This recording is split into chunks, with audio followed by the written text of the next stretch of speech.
नमस्कार सगळ्यांनाच. कार्यक्रमाला येण्याचं मुख्य कारण म्हणजे मला तुमच्याशी बोलता येईल. पिढ्याचं अंतर असलेली आपली तिकडची आणि इकडची मंडळी म्हणजे आम्ही मोहन 40 वर्षाच्या आतली लोकमान्य टिळक सोडले तर बाकीची सगळी मंडळी 40-42 या वयाच्या आतमध्येच गेलेली आहे. पण त्या 15 वर्षाच्या काळामध्ये केवढं मोठं काम करून गेली आहेत. अशा इन्स्टिट्यूट उभ्या करून गेलेली आहे. स्वतःसाठी न जगता सतत समोरच्यासाठी जगण्यामध्ये आपल्याला कळतही नाही आपण कधी मोठे झालो, आपल्याच मनामध्ये आणि वयाने सुद्धा. मस्त प्रत्येक दिवस असा सण असायला पाहिजे. त्याच्यासाठी वेगळी काहीतरी आपल्या राखी बांधायला बहिणीला तसं नाही. ती रस्त्यावर असताना तिची आबरूला कोणी हात घालत असेल तर त्यावेळी त्याला कंठस्नान घालणं ही राखी बांधणं आहे. तिथे तिथे तुमच्यातला पुरुष दिसला पाहिजे. बरं, माझ्या काय या मुलीसुद्धा काय त्या विकलांग नाही आहेत, त्यासुद्धा भिडतील. पण मला असं वाटतं की ही पहिली जबाबदारी आपली मुलांची आहे. माझं वय अजून 16चं आहे आणि माझं तेवढंच ठेवणार मी मरेपर्यंत. आणि तसंच ठेवायचं. वय होतच नाही, वय इथे होतं फक्त. विवांचना फक्त माझी मुलं मी नेहमीच म्हणतो आपण कशा कबरी बांधलेल्या आहेत 4 भिंती स्वतःभोवती. स्क्वेअर फीट फक्त कबरीचे वेगळे आहेत. कोणाचे हजारांमध्ये आहेत, काही शेनमध्ये आहेत. पद्धती नावाची जी गोष्ट होती, मुलं कशी छान एकमेकांना वाढायची, कधी काय कोण किती लहान मोठं, एक ह्याच्या कडेवर ना त्याच्या कडेवर, त्याच्या कडेवर ना त्याच्या कडेवर. आता फक्त त्या चौकोनी कुटुंबामध्ये ती 2च मुलं आणि सतत ध्यास मला परदेशी जायचं आहे. अरे तुमच्यावर आमचं एक सरकार म्हणून जाऊ दे. आता तुम्ही त्या दिवशी आपल्याला काय करतोय, आपल्या देशाला नावं ठेवण्यामध्ये धन्यता मानणारी आपण मंडळी आहोत. काय देश, काय लोक, काय आहेत. गलिच्छ लोक आहेत, काही राजकारणी पण चांगलीही आहेत. स्वातंत्र्य ज्यावेळी मिळाल्यानंतर आमच्या मंडळींना माहिती नव्हतं राज्यकारभार कसा चालवायचा. इथपर्यंत आणलं की आमचं भारत. काय वाईट केलं? काँग्रेसनी काहीच केलं नाही असं नाही म्हणून चालणार. आम्ही फक्त तोपर्यंत स्वातंत्र्यवीर होतो, तोपर्यंत आम्ही स्वातंत्र्य लढ्यातली मंडळी होतो. त्याच्यानंतर काही माहीत नसताना इथपर्यंत भारत आणायचा म्हणजे काहीतरी केलं आहे. त्याच्यामध्ये चुकामाका खूप झाल्या असतील, पण तरीसुद्धा आपण कशात धन्यता, आपण त्यात जायचं नाही, आपण त्यात करायचं नाही. आणि माझ्या तोंडात शिव्या येतात खरं, पण काय नावं ठेवण्याच्या पलीकडे आपण काय करतो. मग ते काय करू शकतो ते कळलं ना तर आपल्याला सगळ्यांना सोपं जाईल. हे सरकार शेतकऱ्यांच्या बाबतीत खूपच छान काम करतं आहे. मी BJPचा नाही, मी काँग्रेसचा नाही, मी शिवसेनेत, मी कुठल्याच पक्षाचा नाही. मला जे काही आवडलं तर मी त्यांचं छान म्हणेन, नाही आवडलं तर मी म्हणेन तुम्ही घाण करताय.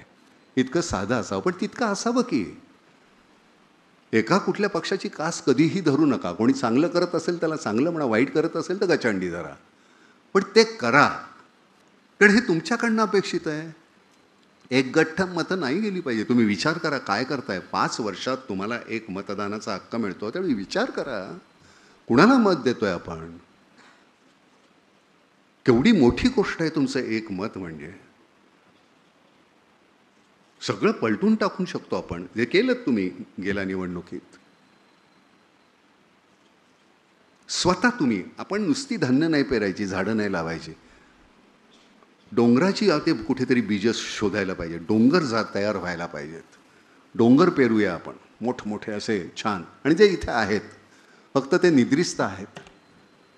फक्त स्वतःसाठी नका करू तुम्ही. मला आज अगदी यासाठी इथे यायचं होतं. मला एरवी तुमचा कुठला कोर्स आहे काय आहे, आमचा खरे जो आहे विवेक, जो हा माझा मित्र आहे, हा फार मोठा माणूस आहे. विवेक 1 मिनिट उभा राहशील का? हा विवेक, यांचं कॅन्टीन आहे इथे. ॲथॉरिटी आहे माणूस रेल्वेच्या संदर्भातला. माझ्यापेक्षा लहान आहे, त्यामुळे मी अरे तुरे त्याला करतो तुमच्यासमोर. एरवी त्याला मी अरे तुरेच करतो. निळूभाऊ होते ना, त्यांनी एक सुषमा शिरोमणीच्या एका सिनेमामध्ये काम केलं होतं. शाकाल वगैरे असं काहीतरी होतं. असे मोठमोठे असे काहीतरी मशीन्स केले होत्या, लाल पिवळे हिरवे दिवे लागत होते. इले नाही असं करत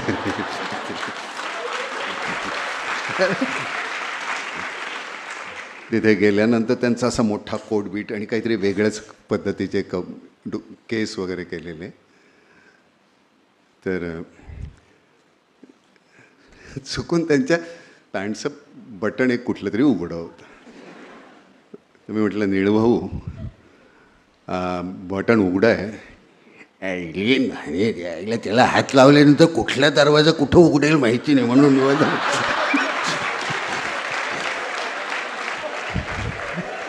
म्हणून बटनाला हात लावत नाही, कारण ती इतकी बटणं आहेत, कुठला लावलं कुठला दरवाजा उघडेल काय सांगतं. आणि हे निळूभाऊच बोलू जाणे. माझे गॉडफादर बरं का. एका चित्रपटामध्ये त्यांना मुख्य भूमिकेसाठी बोलवलं होतं. त्यांनी दिग्दर्शकाला सांगितलं की मी करेन, पण तो पोरगा नवीन आला आहे, त्याला बघ, त्याला विचार, तो माझ्यापेक्षा चांगलं करेल. अर्थात त्यांच्यापेक्षा मी चांगलं कधीच करू शकणार नव्हतो, पण ही ताकद लागते समोरच्याला छान म्हणणं. ते आमचे निळूभाऊ, ते आमचे अरुण सर नाईक. ह्या मंडळीने खूप केलं आमच्यासाठी, नवीन पिढीसाठी. कुणी घर देतं का घर असं बोलून घर नाही होत. मला परवा एक छान अतिशय ॲप्रिशिएट कोणीतरी करण्याचा एक सगळ्यात सुंदर आनंद कुठला, ते एक माणसाचा फोन, खूप आयुष्य आहे तुमच्याकडे, नाही तर नुसतं जगायचं नाही. मला सांग की मुन्नी बदनाम हो गई किंवा अमुक अमुक ही जी गाणी आहेत यांना प्रसिद्धी कोणी मिळवून दिली? आपणच दिली, नाही का? मी असं नाही म्हणत की तुम्ही जनगण म्हण सारखं म्हणा, ती काही ग्लिसरीन घालावं असं नाही लागलं. पण तिथे करत असताना तुम्ही काही मंडळींनी पाहिलं असेल नटसम्राट, उलटं शूटिंग झालेलं आहे. शेवट पहिल्यांदा केला आहे. आणि कारण ती दाढी मोठी वाढलेली होती आणि ती कापत कापत कापत आणि मग सुरुवात ही शेवटी शूट केलेली आहे. तर तोही एक एक्सपेरिमेंट होता. आम्ही एक नाटक करत असताना तन माजोरी, त्याच्यामध्ये आमची प्रमुख भूमिका करणारी नटी होती, तिच्या नवऱ्याचं निधन झालं रात्री. त्यामुळे दुसऱ्या दिवशी सकाळी शक्य नव्हता प्रयोग. त्यामुळे आम्ही मेकअप केलेले सगळे पडदा उघडला आणि समोर आलो. स्मिता पाटील त्यावेळी प्रयोगाला आली होती आणि तो तिच्यावर त्यांच्या नाही आहे, स्टेजवर आहे असं समजून मी अभिनय करेन. तिच्याशी जसं बोलायचं, तिला त्रास देणं, अमुक असेल, जे काही असेल. ते म्हणले चालेल. आणि ती मुलगी आहे असं समजून 2.5 तासाचं नाटक केलं आम्ही. आयुष्यामधला तो एक काहीतरी विचित्र प्रसंग होता. स्मिता आतमध्ये येऊन म्हणाले, अरे किती नशीबवान आहेस तू, अशा पद्धतीनं. अगं म्हटलं, मलाही माहिती नव्हतं, कदाचित फियास्को झाला असता, फसलं असतं सगळं, पण त्या फसण्याला घाबरायचं नाही. आपण काहीतरी नाही हरू, मग काय होईल, नाहीतर मग ती काल आमची सिंधू खेळलीच नसती. पहिला सेट जिंकून ती हरली, त्याचं कारण ॲग्रेशन कुठेतरी कमी पडलं. ती पलीकडची पोरगी होती, ती एवढीशी होती, पण ती असं जी ओरडायची एक पॉईंट घेतल्यानंतर, तिचं ॲग्रेशन इतकं होतं. आणि तेच तिने जिंकल्यानंतर ती ज्या पद्धतीने होती ती, कारण त्यावेळची ती वेळ तुम्ही सोडायची नाही, कारण ती पुन्हा येत नाही. ती वेळ धरायची असते, तर ती वेळ धरा. खड्डे झाले, खड्डे झाले, खड्डे झाले, मी आपलं त्याच्यामध्ये डांबराची खडी घेऊन मी ते बुजवतो. माझा रोजचा हा रस्ता आहे जिमला जाण्याचा. मग तिथे रोज मी जर का एखाद्या दिवशी खड्ड्यात गेली गाडी, तर मी उताना पडलो तर मग मी माझा तो खड्डा मी बुजवेन. निदान आपण प्रत्येकाने आपल्या राग्यावरचा बुजवूया ना, नंतर त्यांची कचंडी धरू आपण. पण आता ते होईपर्यंत जे खड्डे आहेत, केवढे मोठे खड्डे आहेत, आपण बुजूया तेवढ्या पुरते, मग नंतर धरू त्यांना. आता चंद्रकांत आपले कोण मंत्री, चंद्रकांत पाटील नाही पाटील, त्यांनी काल सांगितलं की असे कॉन्ट्रॅक्टरच नाहीत चांगले की जे चांगले रस्ते बनवतील. मग कर्नाटकातून बोललो आम्ही. काल कर्नाटकातून जाऊन आलो. तिथं आपण एक शाळा बांधलेली आहे. तिथे एक मोठा हॉल बांधलेला आहे. का कानडी मंडळी आपली नाही आहेत, तीही आपलीच आहेत. तिथंही गरीब मंडळी आहेत, तिथंही भूक आहे, तिथंही दणी आहे. रस्त्यावर एक खड्डा दिसेल तर हराम. मग चंद्रकांत पाटलांना मी ह्या माध्यमातून सांगतो की तुम्ही कर्नाटकातले कॉन्ट्रॅक्टर घ्या. नाना बोल बोल. माईक माईक बघ, ऐकू येत नाही आहे. हां बोल बोल. हां 15 ऑगस्ट होतं ना, त्याच्या दुसऱ्या दिवशी म्हणजे असंच सगळ्या मित्रांना फॉरवर्ड केलं एक मेसेज व्हॉट्सअपवरती की let's collect flag which fallen on road ग्राउंडवरती. हां, पण मला तशी पुरेपूर साथ पण तू गोळा केलेस का? माझा स्वतःचा त्याच्यावरती मी ते असं येतो ना की आपण ते फ्लॅग्स विकत घेतो पण ते आपल्याला नीट सांभाळता येत नाहीत. हां. आपण ते पाडतो. एवढं बेसिक नॉलेज आपल्या मुलांनाच नाही आहे. तू केलंस ना? पण मला अजून साथ हवी जास्त. नाही, तू करत राहा. मी मगाशी म्हटल्याप्रमाणे मी माझ्या रस्त्यात आलेलं जे आहे ते उचलत राहीन. मागच्याने उचलायचं की नाही त्याचं त्याला ठरवू दे. लाज वाटून तरी करतील. अरे आपल्याच फ्लॅग आपल्याला तिथे सिग्नलवर विकावं लागतं अशी आपली दैन्यावस्था आहे.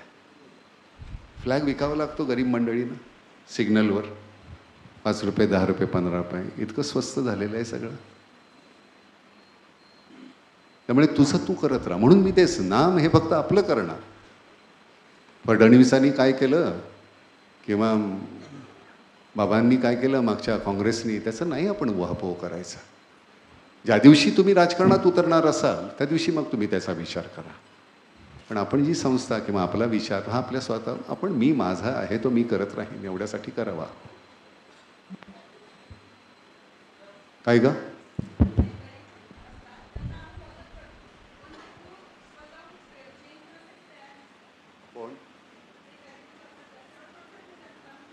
बघ आता गंमत अशी आहे की शाळा आपण काढतो ना गावागावामध्ये तिथे विद्यार्थी येत नाहीत. त्या विद्यार्थ्यांना काहीतरी लालूच लागते.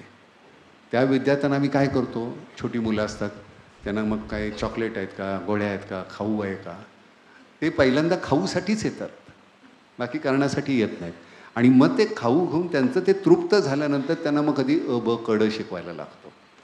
तुला खरं सांगतो एकदा जमलं तर तू हेमलकशाला जाऊन ये. आली आहेस का जाऊन कधी?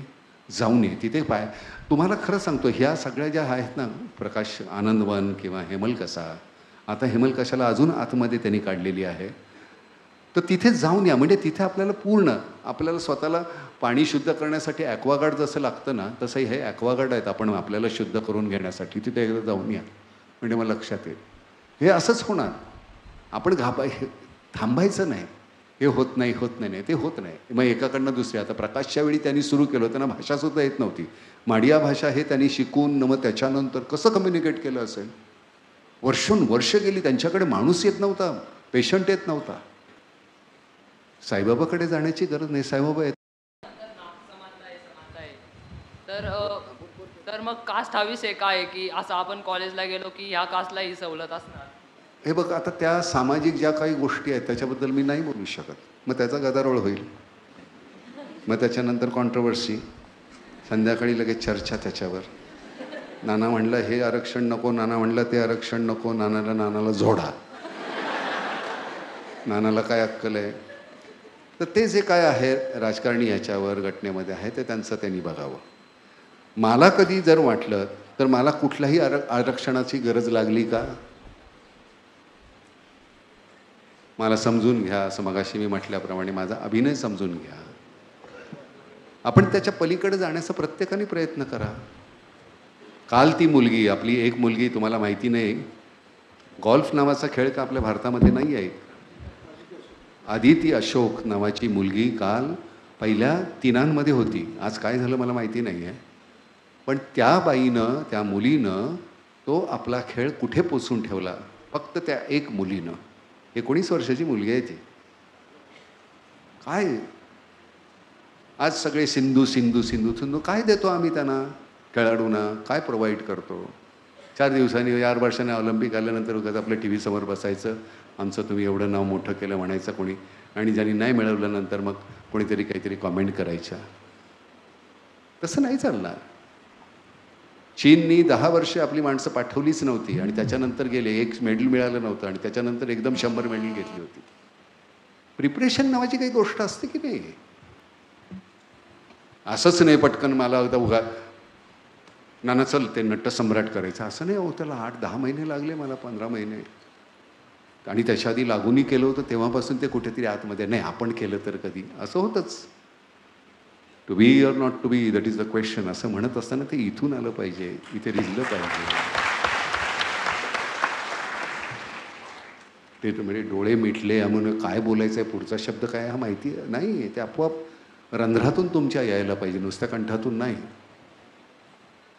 आणि ते खरं सांगतो की ते बोलत असताना शॉर्ट झाल्यानंतर नाटक असलं की कसं की प्रत्येक प्रयोगामध्ये आपल्याला वेगळा काहीतरी प्रकार करता येतो. सिनेमात तसं जमत नाही, एकदा केलं की केलं.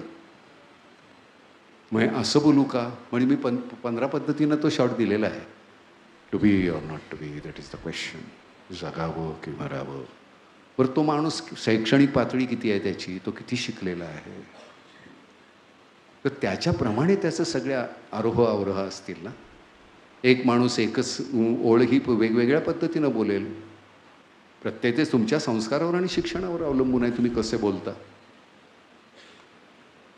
आणि संस्कार म्हणजे काय सरते शेवटी माझ्या वाट्याला मी शूद्र होतो हा माझा काही गुन्हा होता, मी वैश्य होतो हा काही माझा गुन्हा होता, मी क्षत्रिय होतो हा काही माझा मोठेपणा होता, किंवा मी ब्राह्मण होतो हे काय माझं दैव होतं.